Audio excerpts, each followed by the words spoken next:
নমস্কার বন্ধুরা, আপনারা সবাই কেমন আছেন? আশা করছি ভালো আছেন।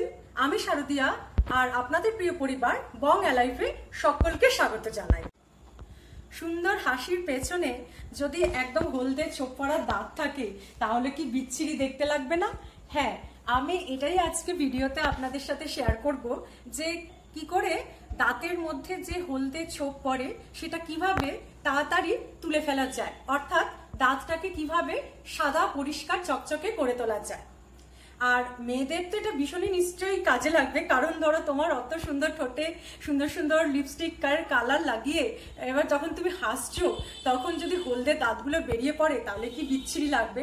আর ঠিক সেইভাবে ছেলেদের ক্ষেত্রেও কিন্তু একই ব্যাপার। তোমার সুন্দর হাসির পরে তোমার যদি দাঁতটা এরকম হলদে ছোপ ধরা থাকে তাহলে তোমার এবং তোমার সামনে যে আছে দুজনেরই কিন্তু একদমই ভালো লাগবে না। তাহলে কি উপায় ঘরোয়া পদ্ধতিতে একদম কোনো রকম বিশেষ কিছু খরচা না করেই একটা ন্যাচারাল হোমমেড একটা রেমেডি ইউজ করা যায়, আমি তোমাদের সাথে সেটাই শেয়ার করব। তাহলে ভিডিওটা স্কিপ না করে একদম পুরো ভিডিওটা দেখো আজকে কি কি লাগছে। দেখো এর জন্য কি কি লাগছে। আমি একটা রসুন নিয়েছি, 1 কোয়া। তো এই 1 কোয়া রসুনটাকে আমি এরকম ভাবে গ্রেটারে ঘষে নিয়েছি। আর এই দেখো এখানে একটা পাতিলেবু আছে, এই পাতিলেবুটার একটু রস নেব। আর নিয়েছি এখানে নুন আছে। আর এখানে দেখো আমি টুথপেস্ট নিয়েছি, তোমরা যে কোনো টুথপেস্ট নিতে পারো। এবার কি করতে হবে, এখানে এই রসুনটাই টুথপেস্টের মধ্যে রসুনটা দিয়ে দিলাম, রসুন কুচিটা।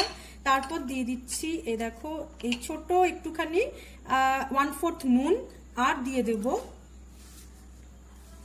ওই 1/2 চামচের মতো লেবুর রস, ঠিক আছে, ছোট চামচে। এইবার এই সবকটা নিয়ে একটা ব্রাশ নেব। এবার ব্রাশের সাহায্যে এটাকে এরকম ভাবে পেস্ট করব, ভালো করে এটাকে মিশিয়ে নেব।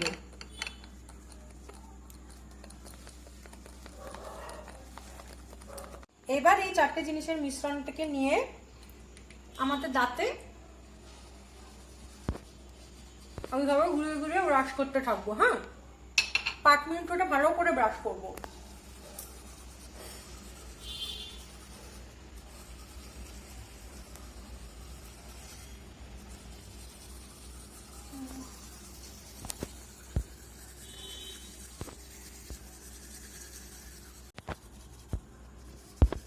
এবার আমরা খুব ভালো করে মুখটা ব্রাশ করে নেব। মুখে একটু রসুনের গন্ধ হয়তো ছাড়তেই পারে, কিন্তু রসুনের মধ্যে যে গুণটা রয়েছে সেটা হলো অ্যান্টিব্যাকটেরিয়াল প্রপার্টিস রয়েছে। আমাদের মুখের ভেতর যে ব্যাকটেরিয়াগুলো থাকে সেগুলোকে নষ্ট করতে সাহায্য করবে, এবং নুনও কিন্তু সেই একই কাজই করে। লেবুর সাথে মিশ্রণে কিন্তু আমাদের দাঁতগুলোকে হলদে ছোপটাকে উঠিয়ে সাদা করার দিকে এগিয়ে নিয়ে যাবে। আর এই রেমেডিটা কিন্তু রোজ দিনই করতে হবে, 7 দিন পর পর টানা আপনারা করবেন। আর যদি পেস্ট একটু বেঁচে যায় সেক্ষেত্রে রাতেও একইভাবে এটা ব্রাশ করে নিতে পারেন খাবার পর, ঠিক আছে। এবার আমি আগে মুখটা ভালো করে ধুয়ে নিই।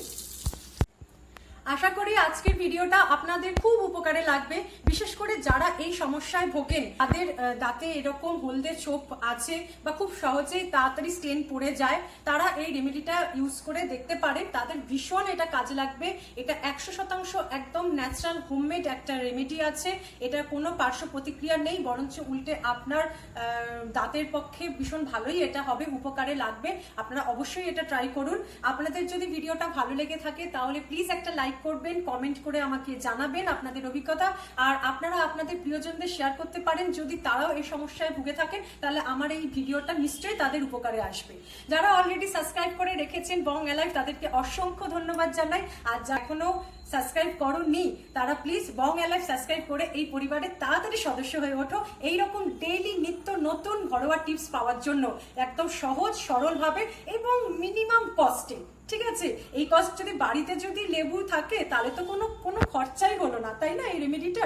ভালো থাকুন, সুস্থ থাকুন, আনন্দে থাকুন, আর সাথে থাকুন আমার সাথে। দেখা হচ্ছে নেক্সট ভিডিওতে। আজকের মতো এখানেই শেষ করলাম, টাটা।